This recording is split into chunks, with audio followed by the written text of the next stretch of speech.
大家好，我係 J.K. 今日咧就繼續講講關於均線指標嘅一啲顯示嘅問題。嗱，之前咧我哋已經做咗呢個指標噶啦。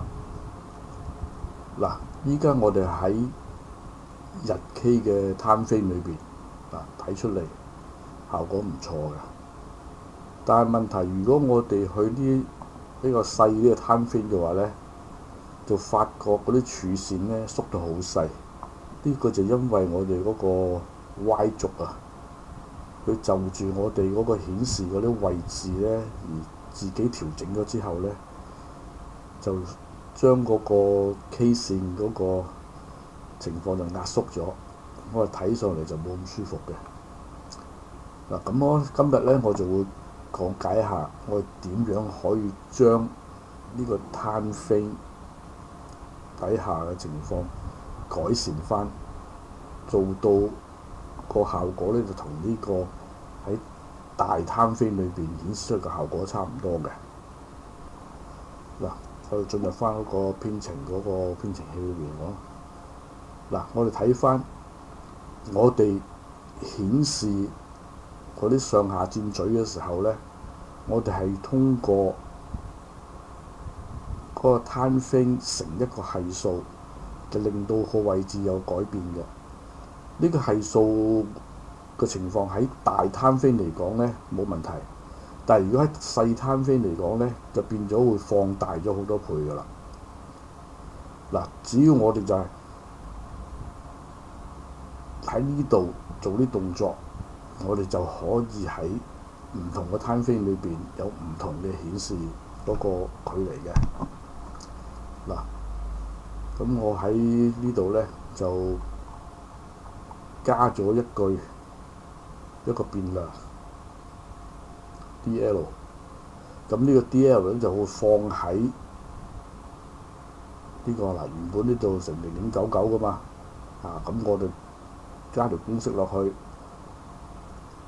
嗱 DL 咧，我哋會通過一個函數，就令到佢嘅值，如果呢個等於1嘅話咧，佢就變做0.01；如果呢係等於0嘅話咧，佢就係1嚟㗎啦。如果1嘅話咧，即係等於呢個就係0.99啦。如果佢唔係1嘅，係0.01嘅話咧，乘出嚟呢個就係0.999咁㗎啦。咁變咗會近咗好多㗎啦。嗱，好啦，咁呢度有個參數嘅我哋呢個值點設置咧，我哋就會係通過呢個參數設置呢度咧嚟俾個值佢嘅。嗱，只要我哋喺呢個位置左 click 兩下，將個名打入去。我哋打入去嘅時候咧，佢係細草嘅。但係如果我哋一 tap 過去之後咧，佢就會係大草㗎啦。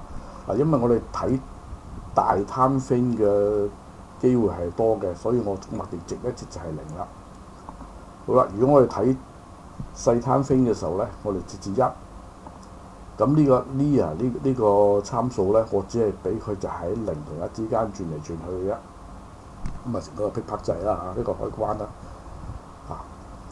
咁做咗呢個之後咧，我哋將需要更改嘅位置0.99 1.01呢啲就全部轉翻做呢啲公式。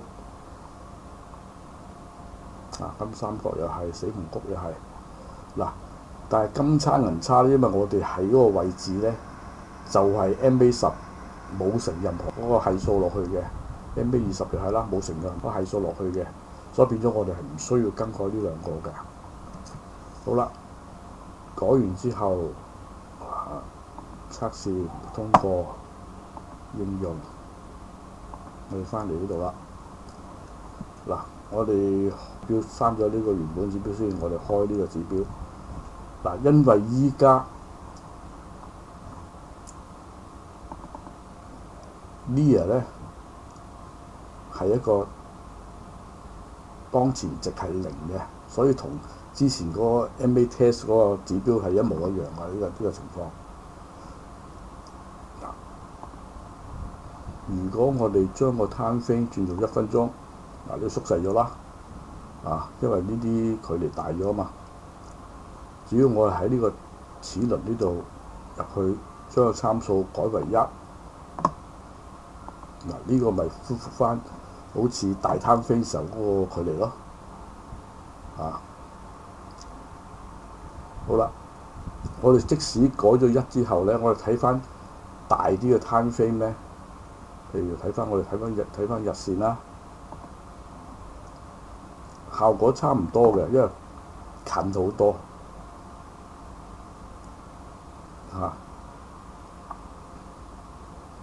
但係呢個咧就睇起上嚟咧，除咗喺線上邊嗰啲之外咧，其他嗰啲位置嚟講咧，嗰啲金三角啊、同死亡谷嚟講咧，都係好貼近嗰條線㗎啦。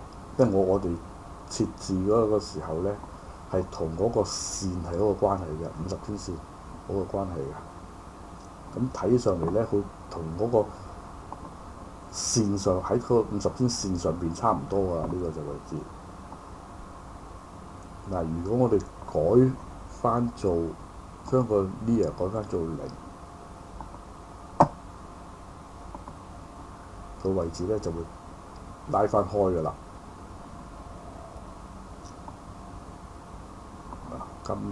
金三角都係啦，拉翻開㗎啦。如果我哋將佢改翻做near係1嘅話咧，佢就差唔多喺條線上面㗎啦。咁呢一個方法咧，就係可以改善咗喺唔同 time frame 裏邊，佢有唔同顯示位置嗰個解決嗰個唔同顯示位置嗰啲問題㗎啦。